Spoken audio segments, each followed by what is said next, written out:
René-François Sully Prudhomme sur la mort. On ne songe à la mort que dans son voisinage. Au sépulcre éloquent d'un être qui m'est cher, j'ai pour m'en pénétrer fait un pèlerinage et je pèse aujourd'hui ma tristesse d'hier. Je veux, à mon retour de cette sombre place où semblait m'envahir la funèbre torpeur, je veux me recueillir et contempler en face la mort, la grande mort, sans défi, mais sans peur. Assiste ma pensée, austère poésie, qui sacre de beauté ce qu'on a bien senti. Ta sévère caresse aux pleurs vrais s'associe, et tu sais que mon cœur ne t'a jamais menti.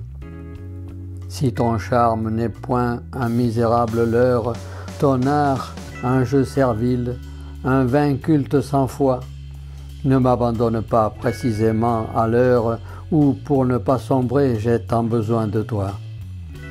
Devant l'atroce énigme où la raison succombe, si la mienne fléchit, tu la relèveras.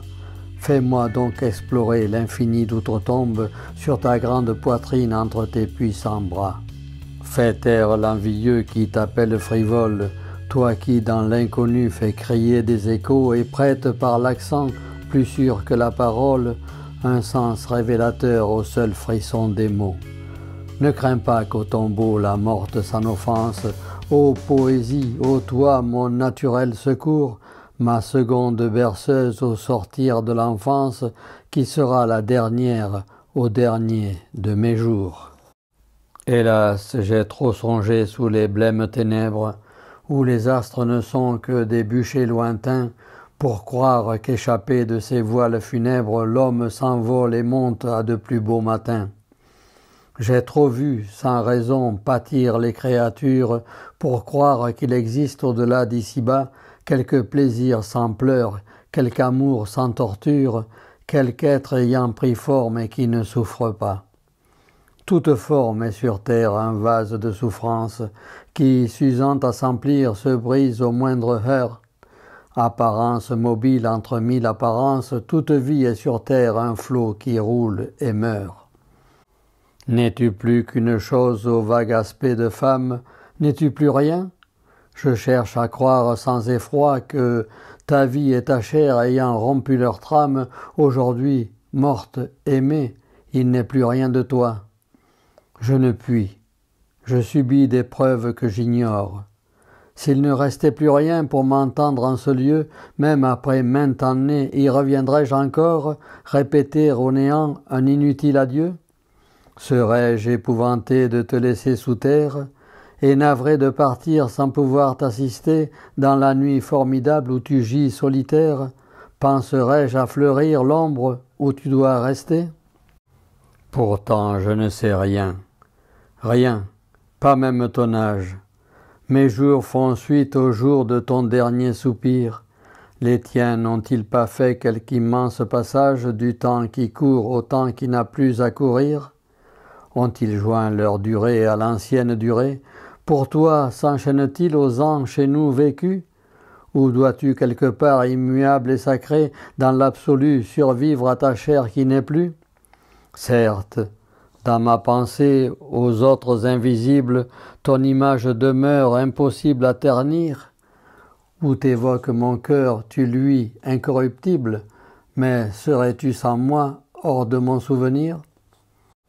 Servant de sanctuaire à l'ombre de ta vie, je la préserve encore de périr en entier. Mais que suis-je? Et demain, quand je t'aurai suivi, quel ami me promet de ne pas t'oublier? Depuis longtemps, ta forme est en proie à la terre, et jusque dans les cœurs elle meurt par lambeaux. J'en voudrais découvrir le vrai dépositaire, plus sûr que tous les cœurs et que tous les tombeaux. Les mains dans l'agonie écartent quelque chose. Est-ce au mot d'ici-bas l'impatient adieu du mourant qui pressent sa lente apothéose, ou l'horreur d'un calice imposé par un dieu? Est-ce l'élan qu'imprime au corps l'âme envolée, ou contre le néant un héroïque effort, ou le jeu machinal de l'aiguille affolée quand le balancier tombe, oublié du ressort? Naguère, ce problème où mon doute s'enfonce ne semblait pas m'atteindre assez pour m'offenser. J'interrogeais de loin sans craindre la réponse. Maintenant, je tiens plus à savoir qu'à penser.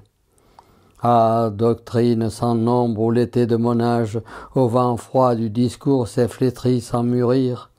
De mes veilles sans fruit, réparer le dommage. Prouvez-moi que la mort ailleurs doit refleurir.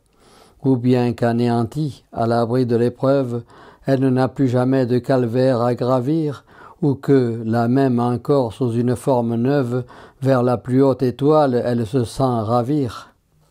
Faites-moi croire enfin dans le néant où l'être, pour elle et tous les morts que d'autres ont aimés, ayez pitié de moi, car j'ai faim de connaître, mais vous n'enseignez rien, verbes inanimés. Ni vous, dogme cruel, insensé que vous êtes, qui du juif magnanime avez couvert la voie, ni toi, qui n'est qu'un bruit pour les cerveaux honnêtes, vaine philosophie où tout sombre à la fois. Toi non plus qui sur Dieu résigné à te taire change la vision pour le tâtonnement, science qui, partout te heurtant au mystère et n'osant l'affronter, l'ajourne seulement. Des mots, pour l'un la vie est un prodige, pour l'autre un phénomène. Et que m'importe à moi, nécessaire ou créé, je réclame, vous dis-je, et vous les ignorez, ma cause et mon pourquoi. Puisque je n'ai pas pu, disciple de tant d'autres, apprendre ton vrai sort, ô morte que j'aimais, arrière les savants, les docteurs, les apôtres, je n'interroge plus, je subis désormais. Quand la nature en nous mit ce qu'on nomme l'âme, elle a contre elle-même armé son propre enfant, l'esprit qu'elle a fait juste au nom du droit la blâme, le cœur qu'elle a fait haut, la méprise en rêvant. Avec elle longtemps de toute ma pensée et de tout mon cœur j'ai lutté corps à corps, mais sur son œuvre inique et pour l'homme insensé, mon front et ma poitrine ont brisé leurs efforts. Sa loi qui, par le meurtre, a fait le choix des races, abominable excuse au carnage que font des peuples malheureux, les nations voraces, de tout aveugle espoir m'a vidé l'âme à fond. Je succombe, épuisé, comme en pleine bataille un soldat, par la veille et la marche affaiblie, sans vaincre, ni mourir d'une héroïque entaille, laissant lui les clairons s'éteindre dans l'oubli. Pourtant sa cause est belle, et si doux est d'y croire qu'il cherche en sommeillant la vigueur qu'il a fui, mais trop là pour frapper, il lègue la victoire aux fermes compagnons qu'il sent passer sur lui. Ah, qui que vous soyez, vous qui m'avez fait naître, qu'on vous nomme hasard, force, matière ou Dieu, accomplissez en moi, qui n'en suis pas le maître, les destins sans refuge aussi vains qu'odieux. Faites de moi tout ce que bon vous semble, ou voyez inconnu de l'infini malheur, je viens de vous maudire, et voyez si je tremble, prenez ou me laissez mon souffle et ma chaleur.